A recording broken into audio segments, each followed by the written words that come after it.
Hello दोस्तों, नमस्कार। आप लोग का ऑल इंडिया स्टडी में स्वागत है। आइए आज हम पढ़ेंगे सीटेट में पूछे जाने वाले महत्वपूर्ण प्रश्न सीडीपी सेक्शन के।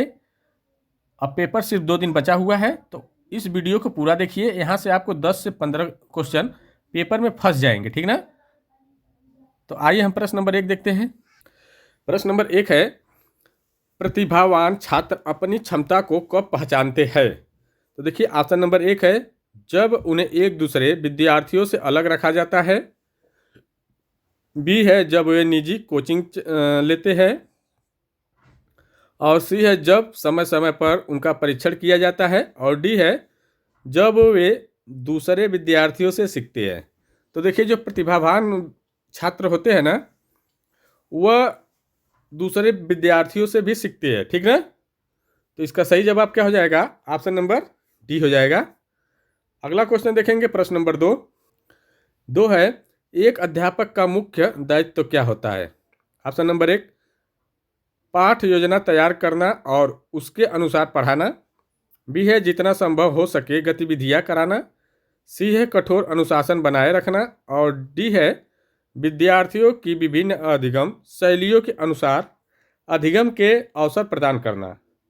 तो देखिए, एक अध्यापक का मुख्य जो दायित्व होता है, विद्यार्थियों के अनुसार विद्यार्थी किस प्रकार सीख रहा है उसके स्तर के अनुसार शिक्षा देना, ठीक ना। तो इसका सही जवाब हो जाएगा ऑप्शन नंबर डी, बिल्कुल सही हो जाएगा। अगला देखेंगे, प्रश्न नंबर 3। प्रश्न नंबर 3 है, अधिगमकर्ता के आत्मनियम से क्या तात्पर्य है? ऑप्शन नंबर 1 है, आत्म अनुशासन और नियंत्रण। बी है, अपने अधिगम के अनुवीक्षण करने की योग्यता। और सी है, विद्यार्थी निकाय द्वारा बनाए गए नियम और विनिमय। और डी है, विद्यार्थियों के व्यवहार के लिए विनिमय करना। तो देखिए, जो अधिगम करता होते हैं, जो आत्म नियम की बात करते हैं, तो अपने अनुशासन को नियंत्रित करते हैं, ठीक ना, अपने अनुसार। तो इसका जो सही जवाब हो जाएगा, आत्म अनुशासन और नियंत्रण करना। ऑप्शन नंबर 1 करेक्ट हो जाएगा। अगला देखेंगे, प्रश्न नंबर 4। सामाजिक संस्कृति विकास का सिद्धांत किसने दिया? तो देखिए, ऑप्शन नंबर ए है, एरिक्सन। बी है, पियाजे। सी है, स्किनर। और डी है, वाइगोस्की। तो देखिए, सामाजिक संस्कृति का जो सिद्धांत है वह वाइगोस्की ने दिए है, ठीक ना। तो इसका सही जवाब हो जाएगा वाइगोस्की। अगला देखेंगे, प्रश्न नंबर 5।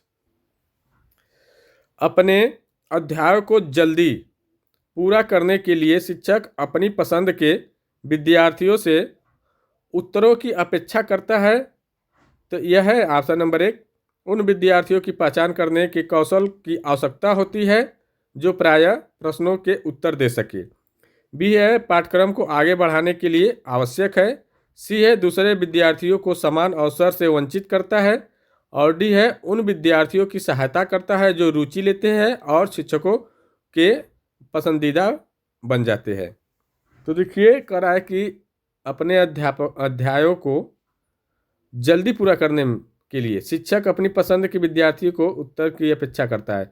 देखिए, ऐसी इसलिए कि दूसरे विद्यार्थियों को समान अवसर से वंचित करता है, ठीक ना। इसका मतलब क्या कर रहा है? दूसरे विद्यार्थियों के समान अवसर से वंचित कर रहा है। जो उसका पसंदीदा विद्यार्थी है उसी से अपेक्षा कर रहा है कि ये बच्चा बता ले जाएगा, ठीक ना। अगला देखेंगे, प्रश्न नंबर 6। निम्नलिखित में से किस अवस्था को खिलौनों की अवस्था के रूप में जाना जाता है? शैशवावस्था, प्रारंभिक बाल्यावस्था, उत्तर बाल्यावस्था और किशोरावस्था। तो देखिए, जो खिलौनों की अवस्था जो बोला जाता है, खिलौनों की अवस्था जो बोला जाता है वह प्रारंभिक बाल्यावस्था को, ठीक ना। तो ऑप्शन नंबर बी बिल्कुल सही हो जाएगा। अगला क्वेश्चन देखेंगे, प्रश्न नंबर 7। योग्यता समूहीकरण के बारे में कौन सा कथन सत्य है? तो ऑप्शन नंबर 1, विद्यार्थी समरूप समूह में बेहतर सीखते हैं।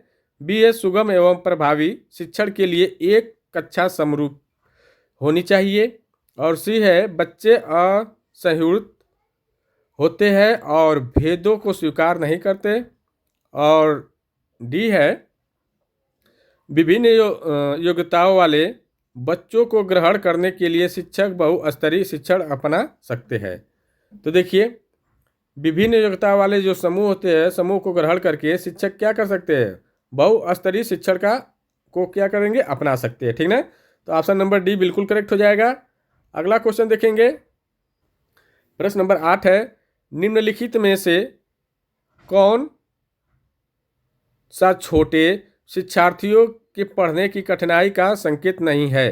तो ऑप्शन नंबर 1 है अक्षरों और शब्दों को पहचानने की कठिनाई, और बी है तेज गति और प्रवाह के साथ पढ़ने में कठिनाई, और सी है शब्दों और विचारों को समझने में कठिनाई, और डी है वर्तनी में कठिनाई। तो देखिए इसका जो सही आंसर हो जाएगा शब्दों और विचारों को समझने में कठिनाई, ठीक ना। तो ऑप्शन नंबर सी बिल्कुल करेक्ट हो जाएगा। अगला देखेंगे प्रश्न नंबर 9, प्रतिभाशाली विद्यार्थी है। ऑप्शन नंबर ए अभिसारी चिंतक, बी अपसारी चिंतन, सी है बहुमुखी, और डी है बहुत परिश्रमी। तो देखिए जो प्रतिभाशाली विद्यार्थी होते हैं अपसारी चिंतन होते हैं, सभी क्षेत्रों में सीखते हैं, ठीक ना। तो ऑप्शन नंबर बी बिल्कुल करेक्ट हो जाएगा। अगला देखेंगे प्रश्न नंबर 10, निम्नलिखित में से कौन सा वंशानुक्रम से संबंधित कारक है?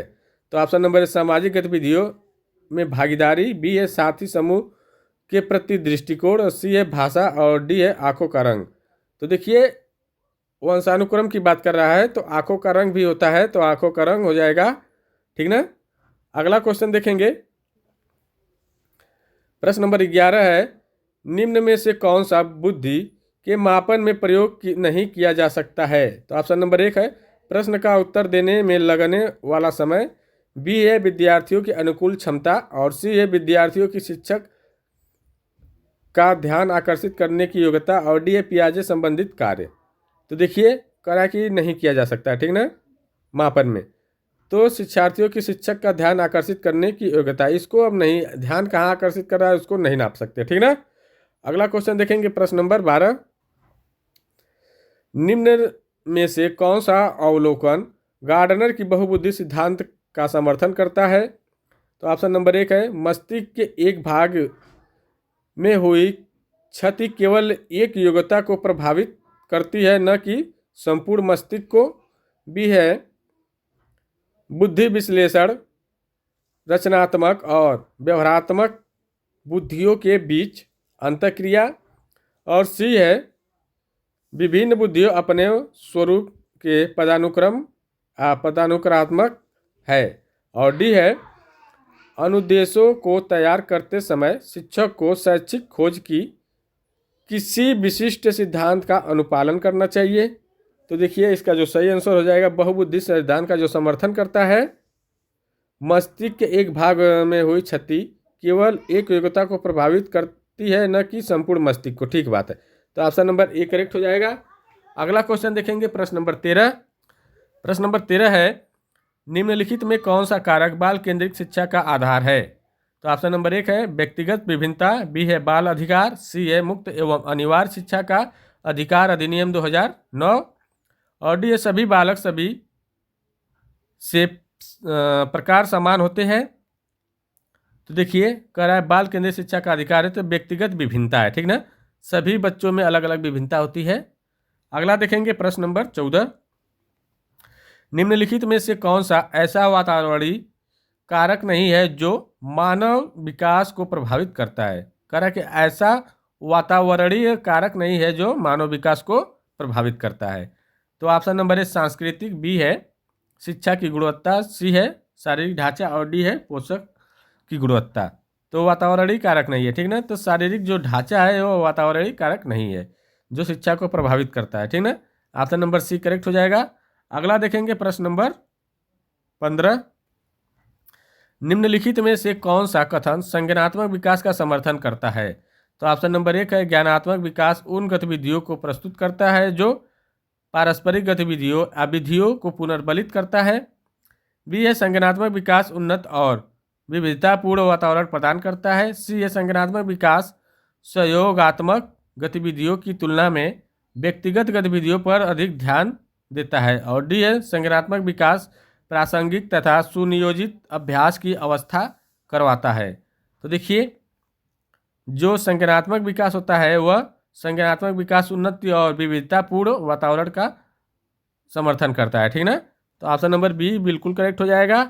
अगला देखेंगे प्रश्न नंबर 16, भाषा अवबोधन से संबंध विकार है। अवबोधन का मतलब क्या हुआ कि बोलने में, ठीक ना, बोलने में दिक्कत हुई, तो भाषा घात अफेजिया, ठीक ना। तो इसका सही जवाब हो जाएगा aphasia, option number C correct हो जाएगा। अगला देखेंगे प्रश्न नंबर 17। जेडपीडी के अनुसार एक बालक की महत्वपूर्ण भूमिका है शिक्षक की। करा जेडपीडी के अनुसार एक बालक के महत्वपूर्ण भूमिका है में शिक्षक की। ऑप्शन नंबर है ज्ञानात्मक विकास, वृद्धि, घमंड, कमजोरी।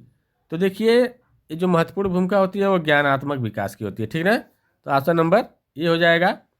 अगला देखेंगे प्रश्न नंबर 18।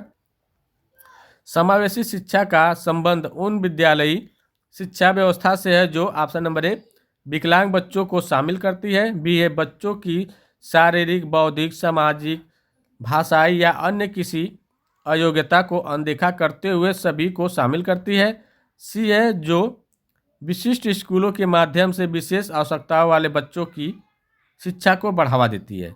तो देखिए और डी का राय केवल आ गया तो ये गलत कर दो यहीं पर। तो देखिए इसका जो सही आंसर क्या हो जाएगा, जो समावेशी शिक्षा होती है बच्चों की शारीरिक, बौद्धिक, सामाजिक, भाषाई या अन्य किसी अयोग्यता को अनदेखा करके सभी बच्चों को शामिल करती है। तो ऑप्शन नंबर बी करेक्ट हो जाएगा इसका। आइए प्रश्न नंबर 19 देखते हैं। वीडियो अच्छी लगी हो तो चैनल को लाइक, शेयर, सब्सक्राइब कर दीजिए, आप लोगों से यही गुजारिश है। प्रश्न नंबर 19 है, बाल विकास एक क्षेत्र है जिसमें, ऑप्शन नंबर ए, मानव मूल्यों में परिवर्तन का अध्ययन किया जाता है, बी है एक व्यक्ति के जीवन भर के व्यवहार की व्याख्या की जाती है, सी है बच्चों के व्यवहार की तुलना वयस्कों के व्यवहार से की जाती है, और डी है संज्ञानात्मक, सामाजिक और दूसरी योग्यताओं के संबंध में एक बालक के निरंतर विकास का अध्ययन करता है। तो देखिए इसका जो सही जवाब हो जाएगा संज्ञानात्मक, सामाजिक, दूसरी योग्यताओं से संबंध में एक बालक के निरंतर विकास का अध्ययन करना, ऑप्शन नंबर डी करेक्ट हो जाएगा। अगला देखते हैं प्रश्न नंबर 20। वृद्धि और विकास के बारे में गलत कथन की पहचान करें। तो ऑप्शन नंबर 1 है वृद्धि मात्रात्मक बदलाव को संकेत करती है जबकि विकास एक संबंध गुणात्मक बदलाव से है, बी है वृद्धि वातावरण का कार्य है, सी है विकास के बिना वृद्धि संभव नहीं है और वृद्धि के बिना विकास संभव नहीं है, और डी है वृद्धि आंतरिक और आनुवंशिकी कारकों को नियंत्रित करती है। तो देखिए विकास के बिना वृद्धि नहीं संभव है, वृद्धि के बिना विकास भी नहीं संभव है। तो ऑप्शन नंबर सी करेक्ट हो जाएगा। अगला देखते हैं प्रश्न नंबर 21। बुद्धि ज्ञान में पूर्व अधिगम और अनुभव से प्राप्त होता है। तो ऑप्शन नंबर ए क्रिस्टलीकृत, और बी है मानव, सी है तरल और डी है सृजनात्मक। तो देखिए बुद्धि ज्ञान में पूर्व अधिगम और अनुभव से जो प्राप्त होता है उसको हम कहते हैं क्रिस्टलीकृत, ठीक ना। तो ऑप्शन नंबर ए करेक्ट हो जाएगा। प्रश्न नंबर 22 देखते हैं।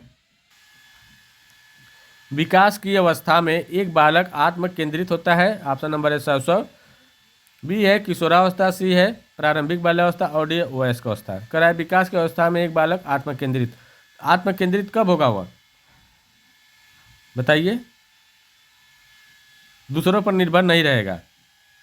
तो देखिए जब होगा शैशव अवस्था में, ठीक ना। तो ऑप्शन नंबर ए शैशव अवस्था में आत्म केंद्रित नहीं होता है यार, हाँ ठीक है, शैशव अवस्था में होता है, अपने स्वयं अपने मगन रहता है, ठीक ना। अगला देखेंगे प्रश्न नंबर 23 है, वाइगोस्की का विश्वास था कि विकास से पहले होता है योजना, संवेश, समाज, अधिगम। तो देखिए विकास से पहले जो होता है वह समाज होता है, ठीक ना। वाइगोस्की ये बताए पहले समाज फिर विकास। अगला क्वेश्चन देखेंगे प्रश्न नंबर 24। केंद्र सरकार द्वारा संचालित विकलांग बच्चों के लिए एकीकृत शिक्षा का उद्देश्य निम्नलिखित में से किस विद्यालय में बच्चों को शिक्षा के अवसर प्रदान करता है, नियमित विद्यालय, मुक्त विद्यालय, विशेष विद्यालय और नेत्रहीन राहत संघ विद्यालय। तो ये देखिए जो करता है नियमित विद्यालय में, ठीक है। तो ऑप्शन नंबर ए हो जाएगा। प्रश्न नंबर 25 देखेंगे।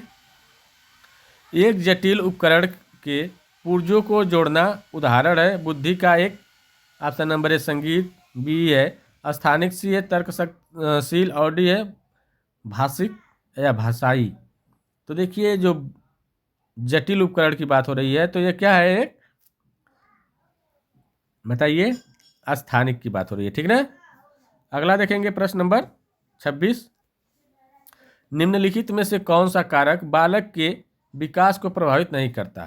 तो देखिए, जो बालक के विकास को जो प्रभावित नहीं करता है वह उपलब्धियाँ, ठीक ना। उपलब्धियाँ जो है ये प्रभावित नहीं करती, अधिगम भी करता है, वृद्धि भी, सांस्कृतिक भी, ठीक ना। प्रश्न नंबर 27 देखेंगे।